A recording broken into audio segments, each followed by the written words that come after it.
Hey y'all, this is Moni. And this is Kat. Hey Kat. And this is the Fake Ass Book Club. Wait, can we both say it or no? Welcome back to the Fake Ass Book Club. It's your girl Moni. And this is Kat. Hello, Kat. Hello, Moni. I'm happy to see you, friend. I'm happy to see you too. Listen, I've been looking forward to this. I know I have too. I feel like it took a long time to get here. Like this day has been a long day, but we finally made it. We are here at Switchboard 801. It's so nice. Like I love having this space. You guys notice? I mean, if you're watching on YouTube, enjoy yourselves. Super nice to be here. There is, I don't know, should I even, you're gonna say, don't say that. I probably am, but now I'm curious. It's a party here. It's a party in here. It's an actual party here, you guys. I don't know if you can hear that. On the door, baby. Bump, bump. It's a party here. Don't know if you can hear it. I don't think, well, now when he starts talking on the thing. Because here's the thing. There was a concert going on when we got here. So we're like, okay, it looks like they're winding down. Okay, so he's giving the y'all need to clear out thing. They're not going to start playing music again. He's saying, y'all got 15 minutes. You ain't got to go home, but you got to get the hell out of here. He literally said it. That's right. Those were the vibes. I'm a vibe receptacle. Like my mirror neurons are like, firing on all cylinders. Oh my gosh. Yeah. But we came in and we were going to leave, but we were like, hey, Fab doesn't stop. It doesn't. Fab keeps going. We're relentless. We're women. We can out-talk all y'all. It's so true. And I'm like, so it's such a distraction. Is it? Like I had to listen to him say that. Like I couldn't keep going. I was just like, oh, I'm amazing at tuning out people. you're super Not to brag, you know. It's so true. You are good at that. But yeah, guys, so we are back for another fun episode. We are going to be tackling The Anxious Generation by Jonathan Haidt.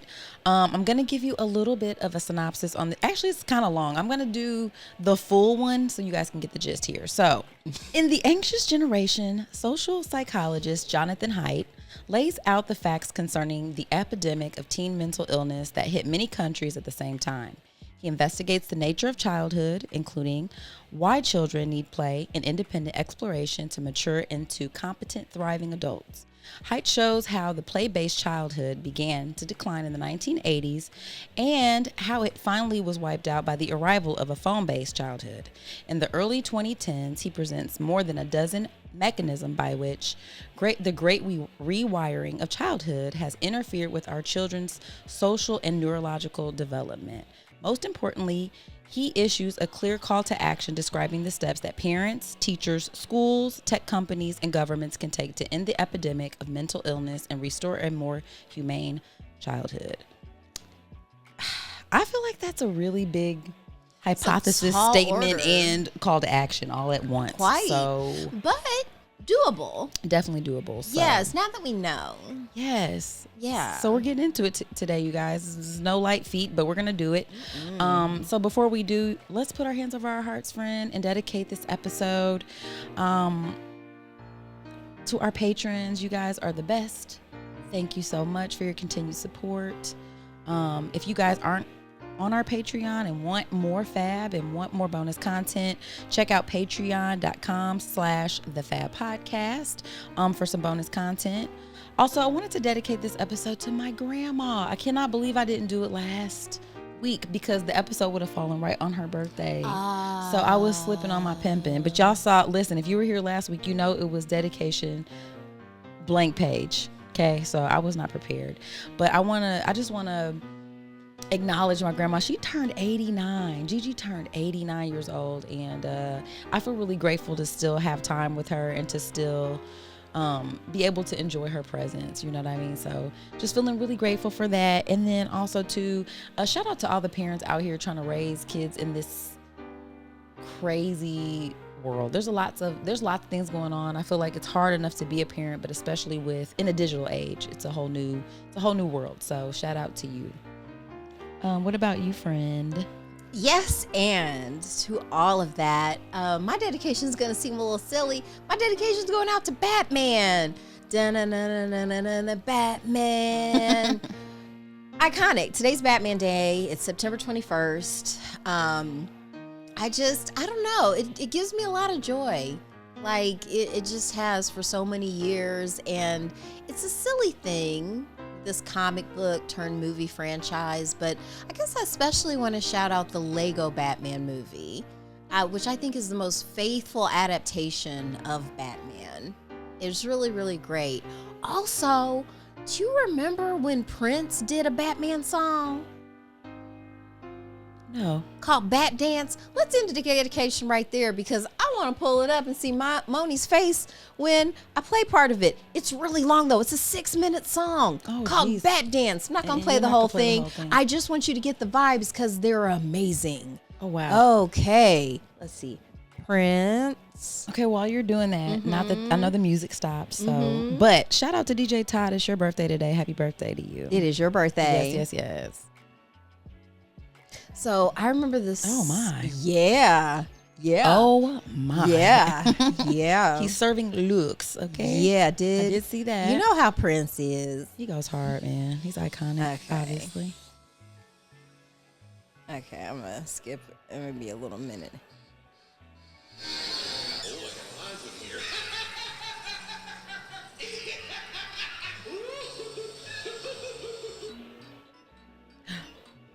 What the hell, friend? So weird. You need to turn this around so they can see it. Actually, I might actually incorporate this into the thing for real. Like I did last time, because I actually dropped the sound and then just like ripped the YouTube. Yeah. Did he say shut the fuck up? I don't know. I remember I wasn't allowed to watch this when I was little, so this is my first time maybe seeing the whole thing to completion. Let me see if I can get the... Damn. Priance? Oh, no.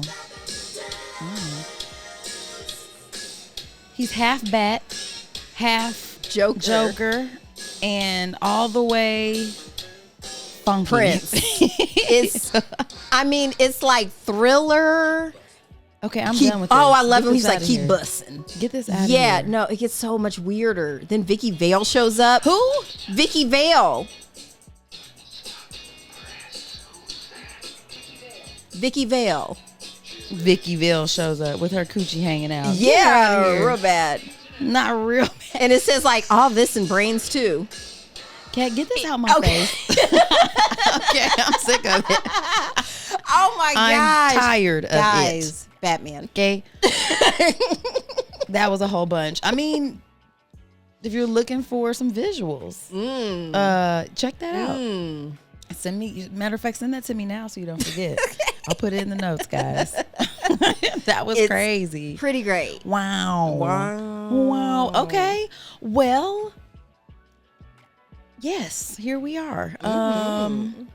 So you guys, this book by Jonathan Haidt, The Anxious Generation, I wanted to read this book because, for one, all of the teachers at my kids' school read it over the summer. Oh, great. Which I thought, wow, that's some really great reading material. And it's a book that just keeps popping up, like on my feed. I hear people talking about it. I've seen it around, and I'm like, I'm gonna read that. But I feel like it's a really important book now. And as a parent who has kids who are at the age where I feel like they're super impressionable and they are in front of like a lot of electronics, a lot of screens, social media, that kind of stuff, I was like, let me get into what he's talking about, because I already have my own sort of worst fears, worst case scenarios about, you know, the implications of having your kids having so much screen time or being on social media, along with all of the crazy stories and stuff that you hear about it. So I'm like, let's just get into it. So, well, here's the thing. Wait, do you have anything about this man? No. Hold up. I've got something you can read. I was going to say, I just pulled some stuff from YouTube from his thing. Oh, guys, I didn't read the book. I said it on the live, but I should tell you, the listeners, in case you didn't see that on Instagram, Kat didn't start nor finish the book. Didn't even come close to it. It wasn't available at the library. Yeah. And I also wasn't feeling like, because I try to monitor my own mental health, and I noticed it wasn't like at top tier, and reading about like, you know, children's mental illness, it's rough. But also, I didn't need I believe them. I didn't need all the background stuff. I'm like, I believe everything they're saying. And a lot of this stuff was at the forefront of my mind, you know, raising my kids. Like, I'm not all the way done yet, but also too, I think a lot of it had to do with the fact that my daughter did have a lot of mental health issues, especially during the lockdown, and that was really tough. And it just kind of brought me back to that. So I was like, yeah, maybe this isn't the best. Yeah. But I did watch a YouTube video with him presenting the findings from the book on YouTube, and that was great. Okay, well, here, give the people a little bit about Jonathan, just real quick. Jonathan David Haidt, born October 19th in 1963, is an American social psychologist. That's what it is. He's an American social psychologist and author. He's the Thomas Cooley Professor of Ethical Leadership at the New York University Stern School of Business. His main areas of study are psychology of morality and moral emotions. And let's see, notable work: The Happiness Hypothesis, The Righteous Mind, and The Coddling of the American Mind. Yeah, man. Yeah, that big might time. be a good one. Yeah, because when you have that coddling and then this sort of like unrealistic expectations you're constantly up against. Another thing is too, I did hair for years, so my eyes are always like over the shoulders of teenagers and young people with these phones. And a lot of times too, I remember thinking like, yeah, you're too young to have constant like access to this. And that's always kind of informed my opinions about it.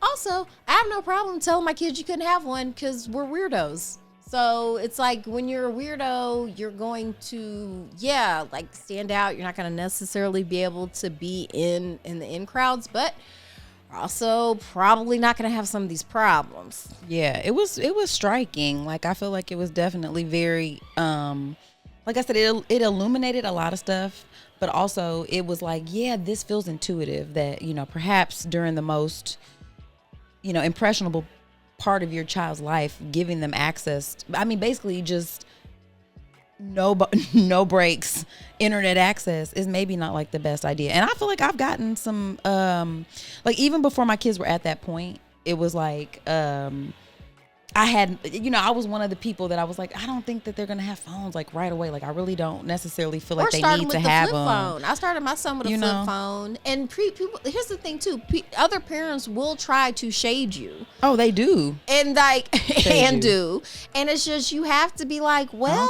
I mean, no. I'm like, I wouldn't say it like this. This is how I would say it to myself. It's like, I'm not paying an extra $100 a month to give him a 24-hour porn box. Yeah, that's basically what I mean. Is. Like, I'm not playing myself. Like, I know exactly. And it's not just the porn. Like, it's just the whole world. Yeah, it is. Like, the whole world. And I don't. So how old was your son when he got his first phone? He was solidly in high school. Okay. So I think he was probably over 14.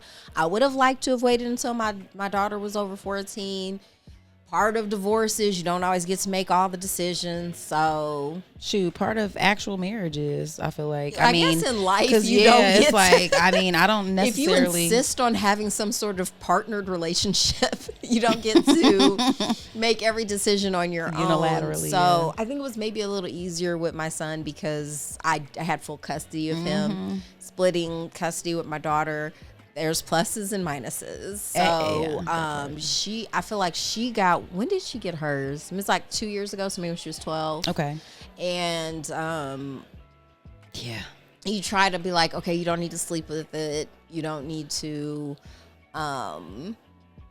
constantly freaking have it. Yeah, like that's the other thing. She broke a couple of them too. Because that's why I remember, you know, a lot of clients complaining about their children breaking and losing these supercomputers. Man, ain't no way. And that's the other thing. So let's get into it. I have and I mean, of course, so I was gonna ask you, why do you feel like? So his whole claim is that like the shift from a play-based childhood, which is what we experienced mostly, being outside till like the street lights come on and like. Honestly, you had to kind of be outside, like whether you wanted to or not. Like, sometimes you just out there. I don't think we had air conditioning until like 89. Listen. So, like, for the beginning of my childhood, you just didn't want to be in the house. It wasn't comfortable in there. Uncomfortable. The company was hostile. It was hot. You know what I'm saying? Like, you knew you were getting a There was task. probably some, and I was to say some work waiting on you, some chores. So. And if it wasn't, they were going to find some because you're looking a little bit. And trust me, there's always something that needs done around here. We're never done with the things. Period. So, yeah, a lot of times it was just an escape into the world of play. So, which was awesome. Yeah, and like to me that shift did, because I do remember like when video games and stuff started coming out. The thing is that the accessibility of them is what changed in my mind. You know what I mean? Like because usually when you just have the one cousin who had it or something, it wasn't in every single household. And you weren't taking it with you. Here's the other thing. I think a pervasive myth that has stopped the play-based childhood is this idea that it's not safe outside. Everyone's like, it's not safe. That's a big thing in the book. Is it? And it's like, but actually it's safer now than it was then. Yep. It's just we're constantly inundated with the media that this person was abducted or this person was, but that, I mean, sadly that's been happening in higher numbers in the past. We just didn't hear about it. Yeah, that part. Yeah, and so. keep in mind, most violence comes from inside the house too. So like when children are abducted, it usually is one of their parents or a family member, unfortunately. But that's how that stuff usually goes down. Usually, don't nobody really want your kid like that. There's that. Yeah, but I think that's true. I mean, social media amplifies that, the news amplifies that, and it does touch in that on the book, basically saying like, But did your kids play outside? I feel like I've seen them playing outside. They do, but I mean, I will not say, like how we did. It's just not just not the same. Like I do have to prompt, like my daughter's more likely to want to have an outside adventure because she's more into nature. Like she is fascinated with nature, finds it so beautiful. It's so sweet and pure too, because she's like, yes, I need to find these rocks, keen and these probing sticks. mind. Yeah, and she observes everything, so she's taking it all in. Whereas my son, he'll go out there, but it's like, are my friends out there? It's like, it's more of he needs those social cues. So I have to make him go on a walk. He's like, who's going to be there? Who's going to be there? Who? He's that guy. No. I'm cool. Right here in this air conditioning with my, with my comfortable things. So, yeah, they will go outside and play. But the thing that works to their advantage is that they have cousins their age. And we get them together outside of stuff. You know what I mean? And we do meet up with friends and stuff like that. So, it's a little bit of both. Like, I feel like I do have to make them go out. And it's funny, too, because my husband is... So I'm glad that I have him because he balances me out. I think I'm more likely to be like, man, I don't necessarily want them doing all that. You know what I'm saying? Whereas he's like, let them... He'll be like, go have an adventure. Y'all can go past here. You can go all around this neighborhood. Like, you can...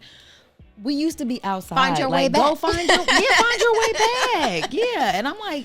I'm glad that we have that nice balance, because I think the kids do get the message that it's unsafe. And then when you have parents who are overprotecting them in the real world, but underprotecting them in this virtual world, which was a thing that came up a lot, was like, you're in here making sure your kids, there was an analogy of this one girl in the book where she might have been 10 or 11 and she like stumbled upon porn on her phone and was like watching hardcore porn in her bedroom while her mom was like preparing a dinner, trying to make sure she had like every color fruit and veggie on her plate for dinner. And it's like, yikes.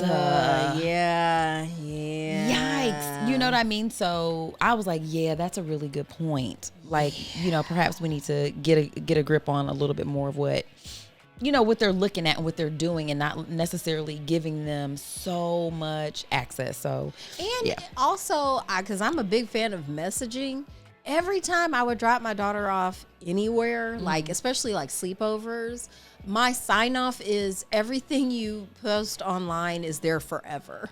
Like that really should be at the forefront of your mind. It can feel so temporary, like the Snapchat of it all. But no, the internet is not a private thing. I think when I was in school for informatics and I went to a conference and there was a panel on the ethics of online dating. Okay. And they were basically asking the question, is the responsibility on the user or the hosting site?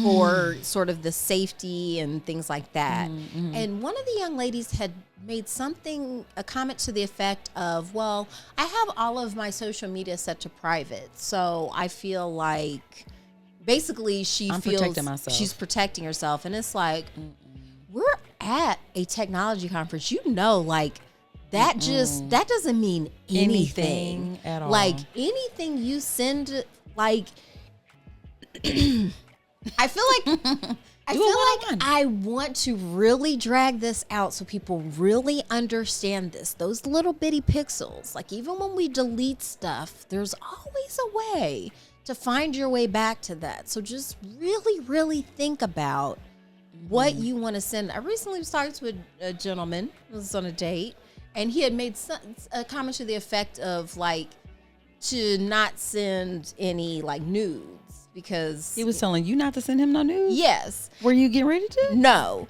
I think that a lot of women have. You know what I mean? So he was just setting that boundary. Lucky because guy.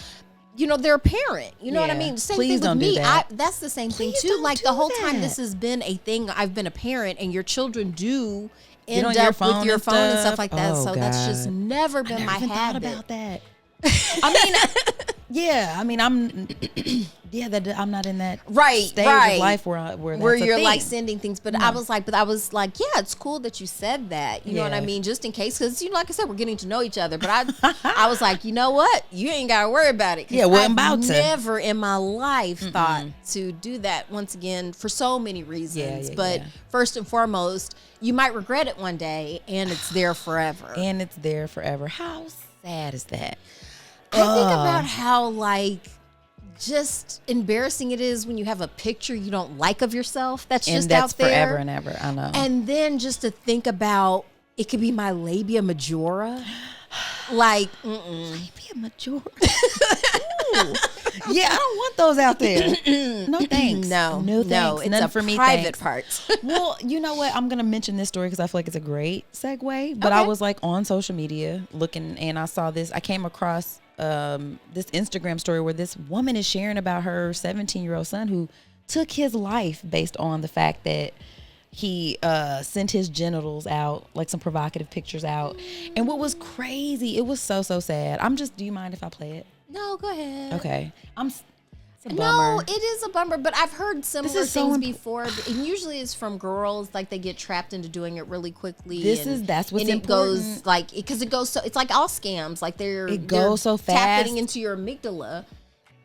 That's the brain, the animal brain. Yeah. So let me see if I can get it to pull up. But you want your prefrontal cortex, but children don't have a fully developed prefrontal cortex. Which is why social media can be dangerous. An explicit image of himself, everything changed. I just kept asking, what happened? What happened? Federal officials issued a warning yesterday over a growing sextortion scam, and it is targeting thousands of teenage boys. My victims are scammed into sending explicit images and are then often blackmailed by criminal gangs. Jordan was contacted on social media by direct message by a female stating that they had some friends in common.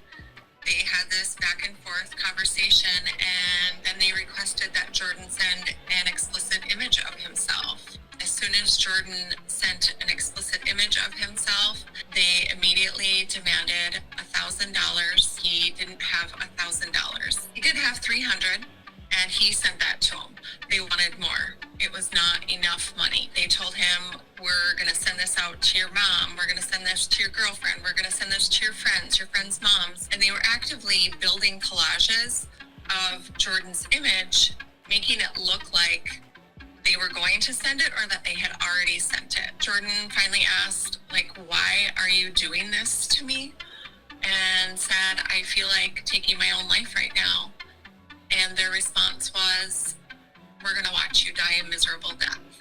And my son, after only a 6-hour conversation, took his own life. And I'll stop it right there. You know what it reminded me of a little bit? Tinder swindler. It's that whole thing. That's how all scams work. And that's why, you can't. These kids are not prepared to handle these not. situations. And so, that's the thing, too. So, you're getting the message from your parents that, listen, this is going to be on here forever. Like, we're telling them that because that is also true. And then you get somebody who, okay, so you're in the moment, maybe this, because it was like a female and it's probably flirty. You thought, right? You thought. And then as soon as you send that picture, it instantly goes into like, okay, you're fucked. You know you're fucked, right? You know you done fucked up, you right? done fucked up. I have straight up told my kids, so what? I done seen I done seen it before. If somebody, like, at the end of the day, if it comes down to taking your life, which I know, like you say, when you're in that moment, when it feels so, the stakes feel super duper high. And so it's like, you have to be having these conversations with your kids about what's out there, especially if you are just letting them engage with social media with no breaks. Like, these are the things that come up. Oh, Instagram did say they were going to start teen accounts. That's something. And we'll get to that too, because I really like his calls to action. Yeah, because a lot of times, like, they put so much on the individual. Yeah, but, like, come on. Well, like I was saying at that conference, like, is it on the user? Is it on the host? Like, I think they're shared responsibilities. They're shared responsibility, because there's the period. knowledge. There needs to be that information out there that, you know what I think helped me out a lot too? What's that? Daggone Star Trek. Because I promise you, they tackle all this stuff like Star Trek. They were already on doing it. this, They were in the future, so they were just. Sci-fi is just about predicting the future, and they a lot of times do a really good job at it. Nailed it. So, like, yeah, sometimes this would, things would happen to the kids on the Enterprise, and it would. A lot of it was the biggest problem I think with childhood is children aren't listened to, and so a lot of times the biggest thing I always wanted to take. I want my kids to take is like, I'm going to listen to you and I'm going to do my best. Yeah. Like, and there are going to be problems, but problems have solutions. So even if it is something like, but I want you to be in a position where you protect yourself, but also I don't want these companies making money off the fact that my child's brain isn't developed yet. It seems it is very predatory. I mean, even to adults. So, but I know you said you watched a little bit of like a breakdown or whatever. What kind of things stood out to you? Like, were there things that you were like, these are. Well, here's the thing. So, because first they're like, in chapter 6, the additional harms to girls. Because we got girls and boys. We do. And it is, like I said, we're just so much to worry about, but it does seem to be different. So for girls, 1, visual social comparison. Instagram is the worst. 2, perfectionism. 3, relational aggression. 4, girls share emotions more than boys. 5, girls are more susceptible to sociogenic transmission. TikTok is the worst, e.g. TikTok Tourette syndrome. And 6, girls are more subject to sexual predation and harassment online. And one of the things that kind of stood out to me that we don't talk about as much is relational aggression. And the fact that she kind of observed that in some of her social groups. Who's this, your daughter? Yeah, she just seems like the girls just don't know how to be nice to each other. Yeah, and that's nothing new. That is, that's nothing new. But I do think that like social media does allow that sort of whatever that is, it gets amplified, and it just seems way more important, and it's constant. Like I would go home and it'd be done. Whatever weird shit was happening at school, it was like, well, but yeah, it'll keep going, or like they'll be fighting in the morning because they've been beefing all night online and stuff. That's tapping into their sleep and doing all that kind of stuff. So talk to me about like what are your what are your social media rules, or what do you have in place? Do you feel like that works for you when it comes to like how long you can be on social media, what kind of apps you can sign up for, all that kind of stuff? Like what? So I'm a little limited because I don't have the phone. Like the phone's not through me, it's through her father. So for me, it was a little bit easier with my son to set up rules.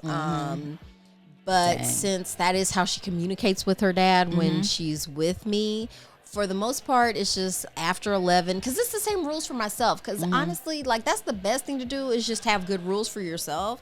Because children will do what you do and not what you say. Amen. So if they see that I'm not like, in the mix all the time. Like, and I'm like making, time to, or like when we're eating, like we're just eating right now. Or, I like I was going to do the additional harms for boys too before I got into the good stuff. I want to get the bad stuff out of the way. So this was in chapter 7, additional harms to boys. 1, they have been retreating from the real world since the 1970s. Number 2, the virtual world welcomes them like Ulysses and the Sirens. Number 3, porn addiction, loss of drive and skill to talk to girls. 4, multiplayer video games are amazing, addictive, and isolating. And 5, boys addicted to dopamine hits become irritable and unhappy when not online, withdraw from family and school. Okay, so these are, but do not despair. Do not despair. It's fine. We can fight science with science, okay? They can use all these little programs to do, we're smart too. So 4 simple norms to break collective action problems. 1, no smartphones before high school, age 14. That's a tough one, but it's doable. You won't be one of the cool kids. Sorry. You'll survive. And I feel like a lot of parents I think that is harder for parents sometimes than it is. You know what I mean? The social. Yeah, because there's a lot of social. He taps into that too in the book. Like there's a lot of social pressure, like what you were saying. Like you're gonna get shade from other parents and people being like that. You know, on top of their friends being like, you're the only one that doesn't have a phone or whatever. Don't work on me. I'm happy being a weirdo. Happy being a weirdo. And then also too, you know, I think it's a good recommendation to like have, you know, like if you have, say you have a friend group or your kids have friend groups and you can say to them, hey, you know, my kid does have a phone, but like if they're spending the night, they cannot be on their phone, you know, only to contact me. They don't need to really be on their phone. Like if they're doing games and stuff like that. My kids learned how, because like I said, we went a long time without the phones. I told my kids, memorize my phone number. There will always be someone who will let you use their phone. Like there's no, like where we are, like if a child's like, hey, I need to call my mom. And we're like, yeah, you can use my phone. Happens all the time. That's why I take. Let's stop pretending like that's why they have the phone. Like I'm tired of that a little bit too, because it's like, okay, they can call you. That's my whole thing. Like we managed, like we didn't have phones and we managed. So it took a lot of communication. Let's be honest. This is a pacifier for your kids a lot of the time. You know what I mean? Like, but like you said, like there was this thing. It was like, well, I don't want my kids to feel left out, and that's real. That's social it's a very real feeling. But where I live, I didn't feel a part of the community anyway, so it didn't really affect me feeling ostracized. I already felt ostracized. I wonder why. Okay, so number 1, no smartphones before high school, age 14. Number 2, no social media before 16. He even admitted that's a hard, but this is optimal. All of it's hard. All of it's hard, but this one may be harder, but this is what he's suggesting. And then number 3, phone-free schools. He said this is probably the most doable solution. And 4, much more childhood independence and free play. That also means no busybodies calling like the police if kids are playing alone in the park. Have you heard stories like that where people have gotten CPS called on them, Child Protection Services, because their children will be alone playing in the park? Yeah, I've heard of this. So yeah, but like there tracks. Has to, like people need to realize like it's okay. Like I feel like that's what parks were for. It's like, yeah, go to the park while I make dinner. So, but yes, my daughter's school is phone free. It's the state of Indiana just passed a law. Yeah. That all so of them. That I feel like they weren't happy about it, but he said like after a while the kids kind of get into it. Like I said, it's like any kind of detox. Yeah, it's terrible at first. Everything is terrible at 1st, and I did. Give up sugar. That. Yeah, I'm about to give up alcohol for a whole month. That's gonna suck. But you know, it needs to be done. But it's also gonna be amazing. But it's gonna be great. But yeah, at first. So what are you gonna sub like for the ritual? I'm not really sure yet. I may be writing. Oh, you know, like if I start feeling like tea, that. but like writing is like if it's like dang, I really like I need to unpack that. Like if I you know, so I figure writing and then just going to sleep. There you go. Because it usually happens at the end of the night, and that's gonna happen anyway. So it's like, you know what? And I'm waiting to see, and also too, I was like, I picked up a couple pounds that I had lost, and I said, you know what? Hey, they gotta go. I can't keep these, but But yeah, I do think that he lays out a really compelling argument for a more play-based childhood. And like what I was going to suggest too, which I think he was suggesting in the book, is having a friend group where you're just like, you have some some of those boundaries, you know, that the parents are going to respect. You know what I mean? And it sort of encourages their friend group to do the same. So, like, if you know, like, hey, when we have sleepovers and whatever, like, I'll give y'all an hour or so to play the game if y'all want to do that. But, like, no, put your phones up, go outside, go do something. Like, just having other adults and also encouraging them so you're not the only one. Like, build that community around you that supports those kinds of decisions. Because, I mean, depending on your situation, that really could be hard. If you are a single parent and you know, maybe, you know, we're so stressed, and it is a stress reliever, and they do see you on the phone.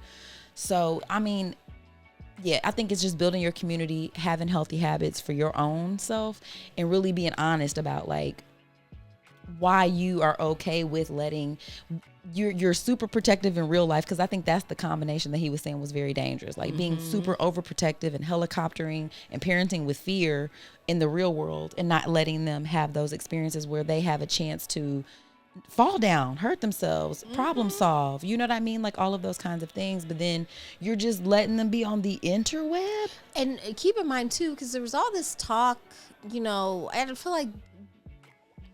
always feel like I'm combating myths, because there's like this myth around human trafficking, like sex trafficking, and it's somehow like taken, where usually it's either a family member or someone that you meet online who entices and seduces you.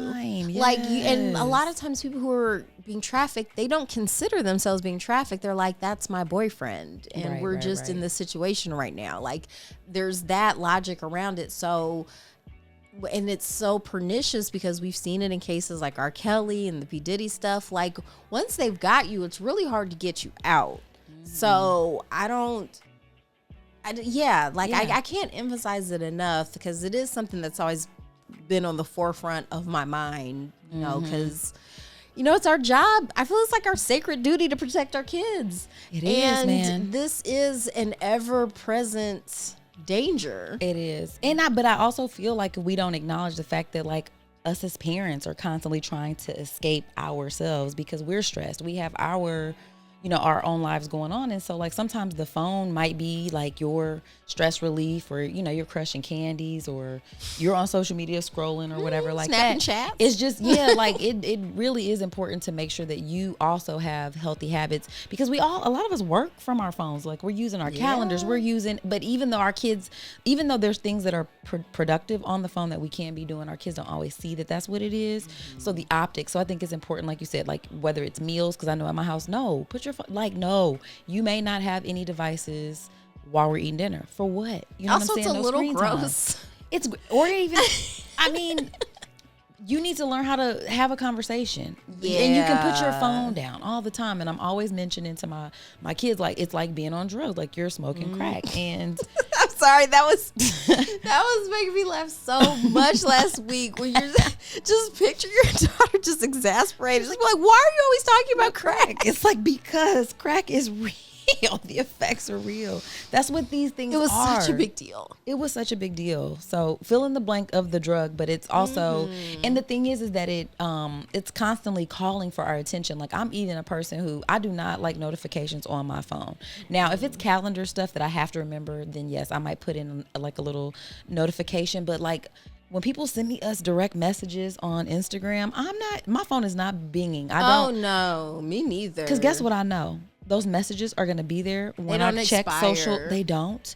And I also don't like the idea that you're bossing me. Like, I already know what you're trying to do, and I will get to you when I get to you. You're not the boss of me phone. I'm the boss of you. And I think that's important to keep in mind, because it's training you like a dog. Every time it rings, you're jumping at it. And then, like, think about your kids. Like, it's constantly calling them away from the real world, constantly. And that makes you calling anxious. Me, Scotty, you be calling like me. Crack. It's fucked up. Oh, you just can't have it. So yeah, no. And then you wonder why these kids can't concentrate in school. Right. It's like it's constantly calling to them, because it's so unstimulating too. And we do need to redo school, not for nothing. Yeah. Like, school's not great the way it's set up right now. Sure isn't. Because of racism. So as soon as we conquer racism and the onslaught of the digital age, I think we'll be good. We will definitely be good. We can definitely make this and then happen. We'll be saved. I like it. So let's see. What other? Wait, I want to talk. I'm sorry. I will definitely want to get to this, but we have to talk about P. Diddy real quick. Yeah, let's just take a break. Oh, I love that. That's what I was going to suggest. And we'll come back and we'll talk about that. All right. Okay.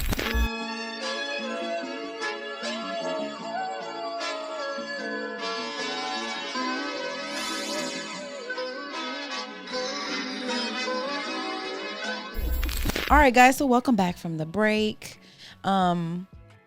Yeah. So you know what? I wanted to, before we close out the book, I was thinking too, because on the break you showed me this best friend video from the Lego Batman movie, to be precise. And one of the things that made me really sad for kids now too, when it comes to the social media part, is like the missed opportunities for friendship and for connection with people. Like, that's the saddest thing. I think we've even talked about how, like, what's so alluring to a lot of people with podcasts and some of the virtual stuff is that you're lonely, and how, like, that perpetual cycle of seeking validation through your phone, through these apps and stuff like that, ultimately are very empty. And so, like, I think it's interesting that, like, our podcast is based around me wanting to connect with you and you want to connect with me. And that's why we're here. And it is it ends up being sort of a virtual platform, but we're here together in real life. And I get the gratification of, like, having that time to look at you, talk to you face to face, engage in different conversations. And so, what I hope is that,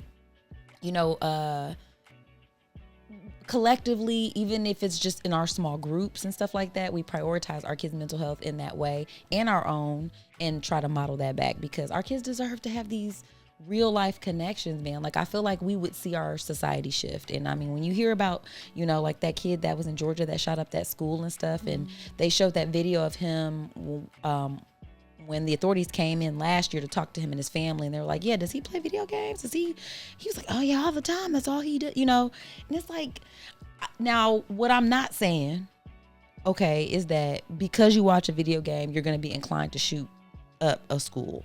What I am saying is that, like, when you're putting social media, video games, when kids are isolating and this is their only real form of interacting with people, and their brains aren't formed, it's not a zero effect. Yeah. Like, there is some effect there, especially if you're not really parenting your kids.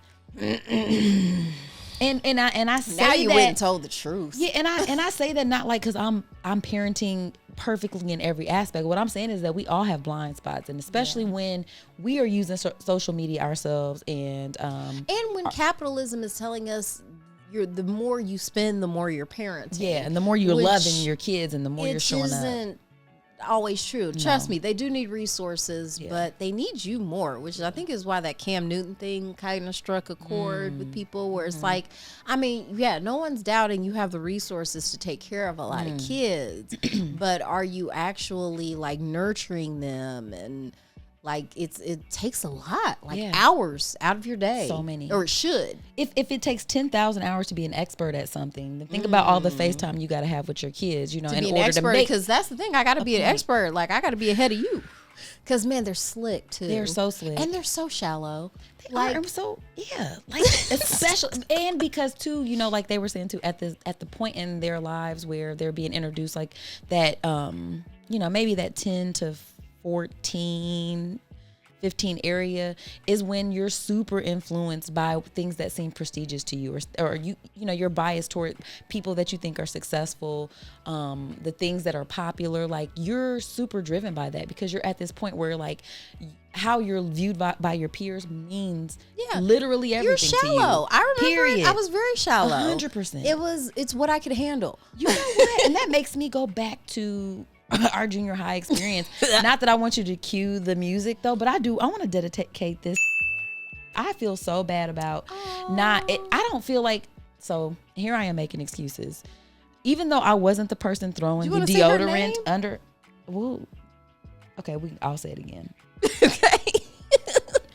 I don't know. Like, does that mean? No, I mean, I don't. Is it embarrassing for her? Maybe. Well, she didn't consent to. She her didn't. Name You're on the right. thing, You're right. So I'm gonna go back. Okay. So if you didn't bleep this out, I'm not gonna say this person's name, but I do want to acknowledge that, like, I could have been a better. You say KD. 13-year-old at the time, because, like, even though I wasn't the person, like, throwing the deodorant under your stall because you were musty, I know that there were extenuating circumstances for that, and I wish I would have been like, y'all chill, because I know that I probably could have influenced that. You know what I mean? But I didn't. You know what I'm saying? So But I you were feel just really learning bad. how to wield your superpowers. It's just like in comic books when you start learning you have powers and then like you kind of mess up and stuff. So, I mean, be compassionate with yourself. We all could have done more. You look back and it's like, but now you know where it's like, and hopefully wherever she is now, She's they're doing great. once again, it's sometimes better when you don't peak in those situations, because then it's like, oh yeah, I got past that. You know what I'm saying? Like, it's the thing. So yes, but I'm just grateful I would social media encourage wasn't you- there Yes, amplifying that because it situation. would've- Is what I'm saying too. Because then it's like, things can just escalate. And so It does. And your value isn't in how, like, I don't know, everyone isn't inherently valuable and wonderful. Like everyone has worth. So everyone's someone's child. Like you don't. Yeah. Even if it's just that, like sometimes I think if you can just remember, like this person belongs to somebody and somebody loves this them. is Like someone's that's world. enough. So yeah. But anyway, back to P Diddy. Nope. Okay. So we're gonna get there, friend. I know you're excited, but let's do this like this is our job.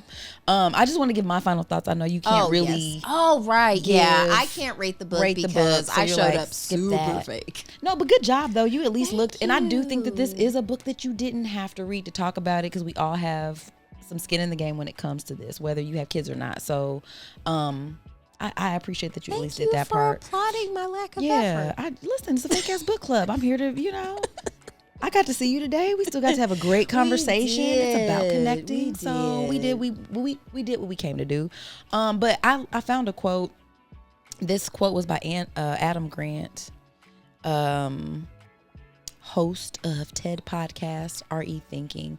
But it was like, the quote goes, an urgent and provocative read on why so many kids are not okay and how to course correct. Jonathan Haidt makes a powerful case that the shift from play-based to phone-based childhoods is wreaking havoc on mental health and social development. And even if you're not ready to ban smartphones until high school, this book will change and have you rethink how you nurture the potential of our kids and prepare them for the real world. And I was like, you know what? That really sums it up nicely.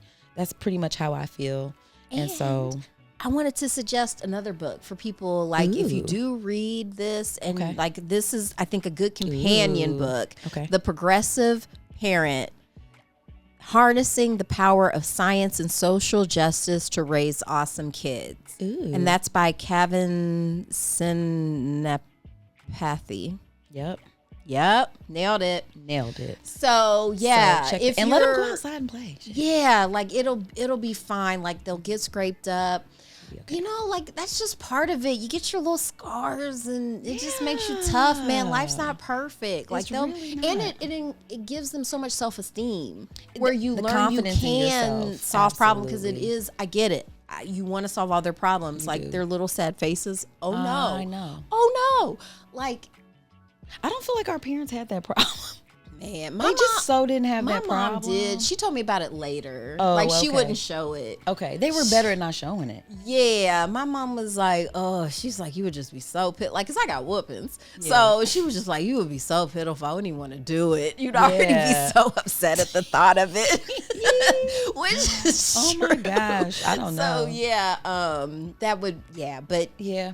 you Well, know. there was an analogy in the book, and I know I said we were wrapping it up, but that, to your point, like how trees and stuff, like trees have to have that wind to get those roots really down into the ground, because when they don't, because they were trying to recreate like a, whatever is it called? It's not a biodome. Jeez, what is it? My daughter knows this. She was learning about these.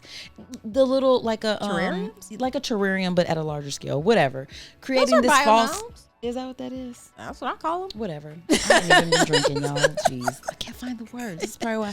Anyway, but yeah, like they were trying to recreate like nature in this space, and these trees were thriving at first, and then they got to a certain point and they were falling over. And they're like, what the hell? And they're like, yeah, you got to have wind blowing these trees, because if you never challenge these trees, the roots don't grow deep enough. And I was like, yo, that's what this is right now. We got to let our kids be in the breeze with it sometimes, so that their roots can really be formed and they can have a really strong grasp on things. So I'm just gonna leave you guys with that. If I have to rate this book, I'm giving it I'm gonna give it, I'll give it a 5. I I am. I'm gonna give it a 5. I really 5 merry-go-rounds because merry-go-rounds were my favorite park like feature. I know they don't really have those anymore. Yeah. Like those metal ones. Boy, them boys. You had to have grit. Man, okay? they were trying You to get figure you it off out. that thing. You had to figure it out. You know what I'm saying? This is why, you guys, this is So why much black fun. children are so fast. Man, you had to get Getting that- on Getting that or merry-go-round fly going. off that thing. Oh, it was so much fun. Kids will never know. It would be so hot. It would be hot, man. You listen, and you The would little still be going divots on for there. it. 'Cause Yes. At least they wouldn't make it slick. There were little Had a little divots. traction on there. so Oh, I'm gonna leave y'all with yeah. that. That's where I'm with it. Yeah, man. Definitely a good thought experience, and I like that there were some actionable things, and it does take some collective action. But yeah, we get got to into talk it. about it because this Yeah, is the we world do. we live in now. Okay. Okay. All right. Cool. So guys, we're gonna get in. So we don't stay have a- online a little bit longer though with us so that we can talk Stay with about us. some gossip. It's It's not pop gossip, 'cause culture. now it's fact. So P Diddy, they got your boy Monday, got him hemmed up. Whose boy? Got your boy? No, ain't your boy? no. Bad boy. No. Bad boy. bad. So for Yikes. me, I'm relishing in this. Quite honestly, it's not you? a positive attribute, but I never liked this dude. So Damn. it's kind of nice to see him finally getting some comeuppance. Why didn't you because like him? I feel like why don't I like? There was never anything about him to really like for me.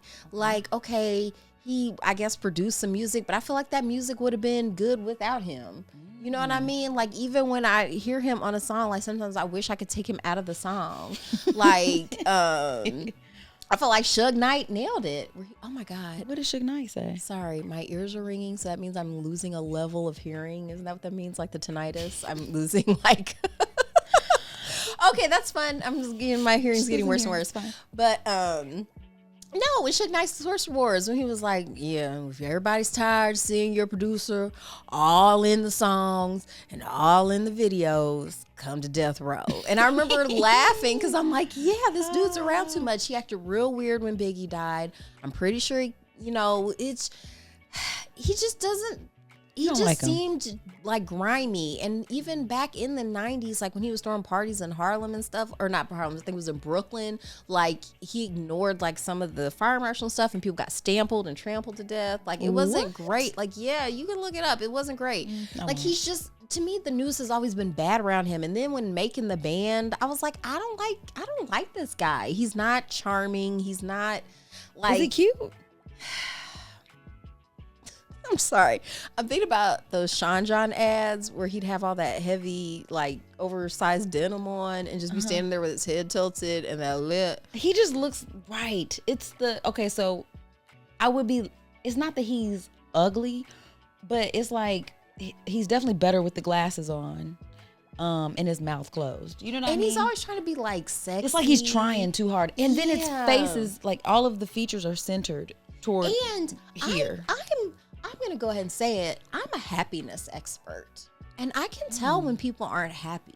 He's not happy? This was not a happy person. Like, you're a very rich person, yes. And then all the talk around too. Who was it? Aubrey O'Day who was talking about a lot of people said that he didn't pay them like they were The supposed to. whole and thing stuff. about Danity Kane was real shady. Yeah, and like to me there was always so much weird stuff. Like, and didn't he try to kill Tupac? Wasn't that he was like fuck Biggie or fuck Bad Boy, fuck Puffy and fuck Bad Boy as a label and as a motherfucking crew. And if you want to be down with Bad Boy, then fuck you too. Gino Excel, fuck you too. Not Gino All y'all XL. motherfuckers, all y'all last slup. Yeah, like it was a whole rundown. Like, I know he said that, but Puffy tried to kill him? Is that what you said? I think See, from we where can't be- yeah. we don't know. That's the thing. It's messy. The timeline is very messy.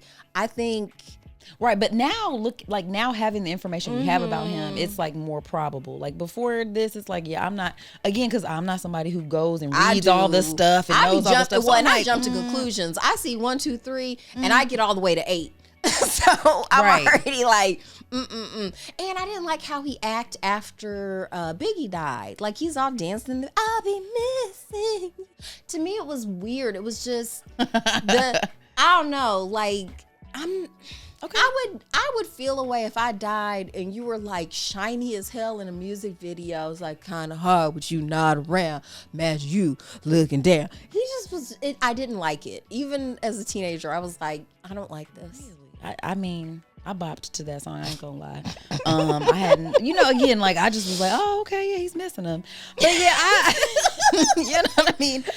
But I remained unconvinced. Yeah. And then I'm sorry, I feel like the thing that really got everybody, not the Cassie stuff, not the video of him beating her up, not Kim Porter mysteriously dying, it's the 1,000 bottles of baby oil that seems to have gagged everyone. It's a lot of lube, man. And it's not water soluble. Weird. That's an interesting choice. I don't know. That's why he's always so shiny. He is very, and I mean, I like being moisturized. But so, right. So,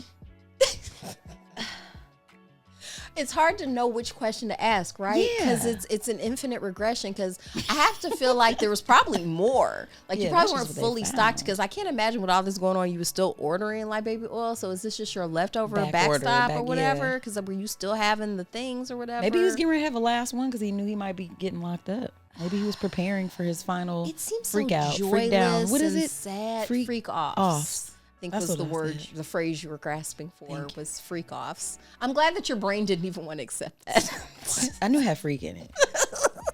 Didn't know that. Yeah. Yeah. So what else about this? So You know like, what it reminded me of? The show Industry on HBO. never did see it. It's fantastic. Maybe one of the best shows on television. What? Seriously. Fuck. How come I've never even heard of it then? I always This make you is watch so much stuff. crazy. It's already in its 3rd season. So it's Okay. like so many hours of television. Like it would be a part-time job watching the show at this point. Okay. But it's basically, it takes place in London, and it's this fictional investment bank called Pierpoint, and just all the antics that the interns and their ultra rich clients and bosses get into. And so you're dealing with in the latest season, like there's a scene where they're on this like party boat, like kind of yacht thing, and it looks like a floating nightmare.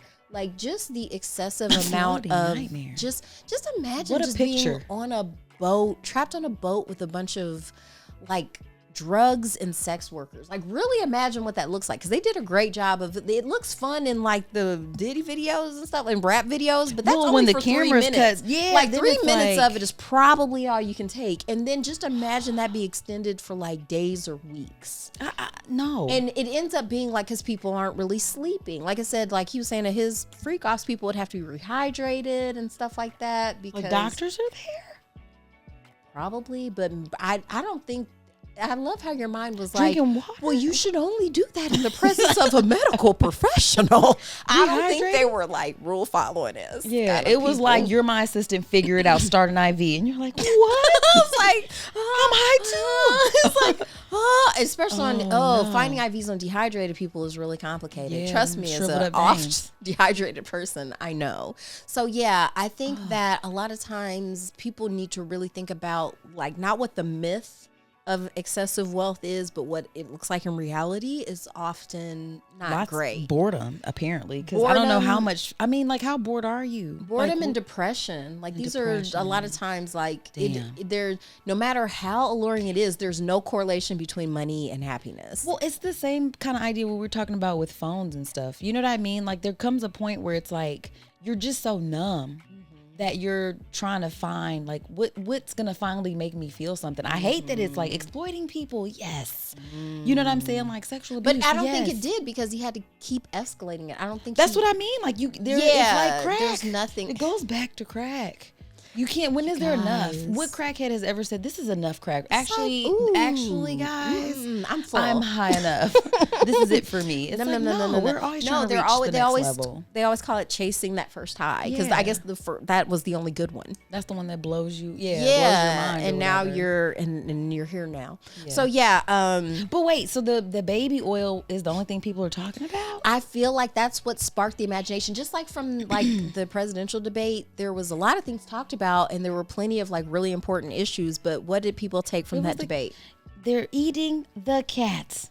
They're eating the dogs. Yeah, Yeah. it was that part. Yeah, so Okay. there's always that thing that as a it feels like as a collective we're all like, what? Yeah, the baby like even oil. the people who are riding hard have to like stop and be like,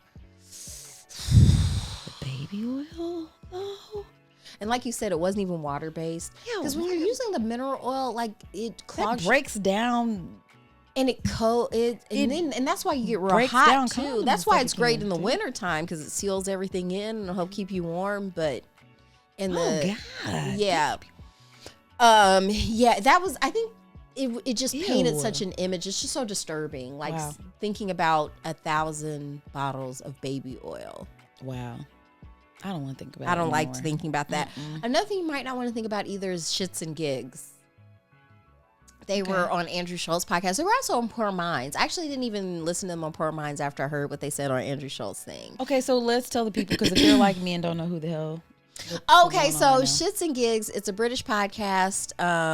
Two young men. I don't know how they are. I feel like I've seen them though. I You think I probably know who they have. are. Because if you're saying British, there's is a dark light skin one and a light skin. It's always like that. Yeah, and so first I guess they went on Poor Minds and just said something to the effect of while they've been here, well, when they were in Atlanta, they didn't see any baddies, and everyone was kind of like, that's strange. Like, Atlanta's notorious for beautiful women, so they don't like black women. Is what I'm getting from that. Yeah, Because that's all that's there. And then It's they lots went of on them. Andrew Schultz's podcast and then just drug black women. Like they Need some went back quotes. and What they forth. say?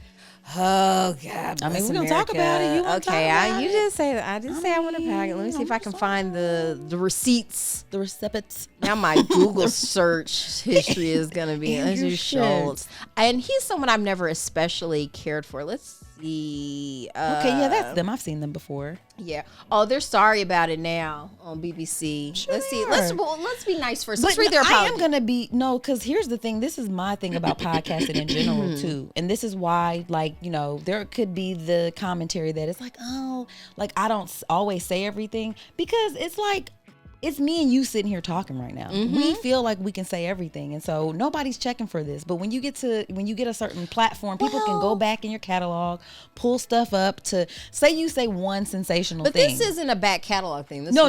Yeah. You stay but with I'm me. not. Stay but- with me. yeah, Can I yeah. finish my thought? Yeah. So I'm saying, like, you weren't popping when you said a lot of other things that nobody was checking for. Then you say this one sensational thing right now while you're popping. Now that prompts people to go back in the catalog to now support this thing that you said to build the case against you. So you just got to be careful what you're saying. You know what I'm saying? Like, about even when you have a small platform, because you just never know how I that stand information 10 toes can down go on everything I've said. Oh, and they're gonna roll it back. They will. Don't worry. I was 10 toes down. Yeah. Yeah, but also I don't I'm not gonna come out here and just be like, man, black men are so trash. Like, that's not. It'll be something else. It'll it's be not- another group that feels some kind of way or whatever. Okay, But and let me hear what they said. I'll stand though. till down on it, Yeah, because yeah. it's like, okay, so in the podcast, Fuhad starts by saying black women glow up the other culture, they're talking about the black girlfriend effect. And with James Which is for the adding that people. their boyfriend, the black girlfriend effect is a phrase inspired at TikTok before and after, where mixed race couples would post pictures showing how the relationship has changed them. Okay. So James adding that their boyfriends maybe get a beard, tattoos, fade haircut. Right, they look better now. And Schultz interjects, they shave their hair because they start losing it. Because he's so stressed being around a black girl complaining all the time. Ba-da-ba. And James and Fu had a laugh along. Schultz continues, they grow their beard because they need cushion when they get slapped. Because, you know, black women are more violent. And so I think the black girlfriend effect might be a protective instinct. Blah, blah, blah, blah, blah. And then there's backlash online with friends saying the joke's playing into the angry black woman trope, overly emotional, aggressive personality. Addressing the online reaction podcast, Andrew's making a joke, frankly racist joke, and we were laughing at it. There's literally no excuse. James said he expected to be the person who would stand up and kick the camera down, but when you're there, you're in shock. He's at like fight or flight. In shock. No, it's not even about putting out this reaction really hurt people. We're really sorry. Nah, I'm not buying it. Y'all been like this. Crystal on the read had a really good breakdown for it, because it was, she had a little more of the details and stuff like that. Because once again, I wasn't really going to subject myself to it. I listened to them before. To me, it wasn't really my jam. If you liked them and now you feel icks about it, I would suggest going to the Popcorn for Dinner podcast, which are some British black guys, and they review, because I found them when I was looking for industry reviews, because I'm telling you the show, I was like, ooh, I want to hear some black people talking about the show. And so I found them fantastic, and they seem to be very, even though, because I think one of them's gay, but the other two, I think they have black women. They don't seem to hate black women. It is disappointing though, because I mean, I'm sure that not all of their content, hopefully, doesn't revolve around them hating black women. But it's like unfortunate that, because I mean, what are they here doing? Like They were just doing some a tour press and stuff. Yeah, you know it's what an I mean? American tour. Yeah, and I mean, yeah, it's disappointing to see, but also it's not surprising. Nah. Because I mean, I see those two. I see their pictures. Like when I just looked at them, I'm like, they look like they like white women. They don't like. They don't. You know what I mean? Just even look, and I don't.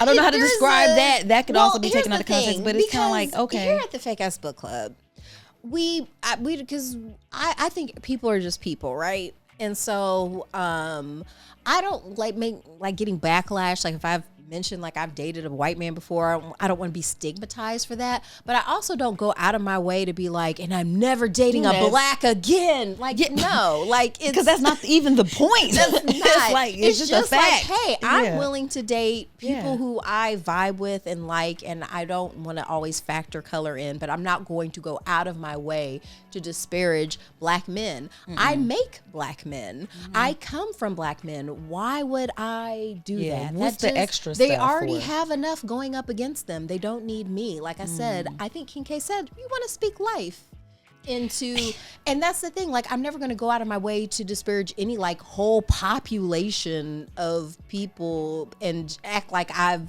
like, I don't know, to me it's just silly. It's weird. It's weird. So all that to say, like I think you can, I never feel a way, because I know black men have talked about this, like when they go out and they are dating a white woman and they get hostility from black women or black people or white, you know, just from people in general. Yeah. Like that's not cool. Like you I mean, don't and want to. for what? What the hell do But I my even care? only thing is like if you're going to go through the extra step of saying like, yeah, I'm just exclusively dating outside of my race now because those women are trash. Yeah, that's like that's what's wild. messed up. Yeah. Like Keep date that who to you yourself. want. Yeah. Like if Even if that is how you feel, I can't check how you fucking feel, but it's not something you need to share, because who is that for? or maybe share it with your therapist and unpack why you feel That that, part, way, 'cause because that's it's the only time it matters. rooted in self-hatred. That's Be all right. it can be rooted in. So now I gotta feel sorry for you, and you're a bit of an asshole here, so I don't even want to have to go through that. But yeah, you should love yourself, love Yeah. everybody, like if you can. Like Yeah. there's nothing I think that's disqualifying about white skin or black skin that keeps you from being loved. So yeah, get your come and get your love. Like get it wherever it is, but don't go out of your way, especially Andrew Schultz, to what form would your you mouth. have said to him if you were sitting on, like, so we're at a podcast, we're having a conversation. Oh, you've seen me. And I'm and we are having a conversation with because I mean maybe they admire this man, because I mean Probably. what's wild to me is This is Charlemagne's white friend. And you know what though? He doesn't seem all the way white. He seems like the type of white that they were just recently became white, and those are always the most racist whites. Like the most recent whites. not the most right. Y'all just got y'all papers. No or one whatever. oppresses like the oppressed. So the fight or flight though, I don't understand what you mean though, because what was the fight? You know what I mean? Like you didn't really. Well, they're give just any, saying like when there's like if you're in a traumatic situation, Like- that can be your reaction. So he maybe was you trying to say it froze. was I'm not gonna lie. Like I've definitely and because well, he didn't freeze though. He laughed. But that's what I'm saying. Like I don't know. I guess if you're looking at him as somebody who is like this big deal, and you're on the podcast, and you're like you don't want to I don't know.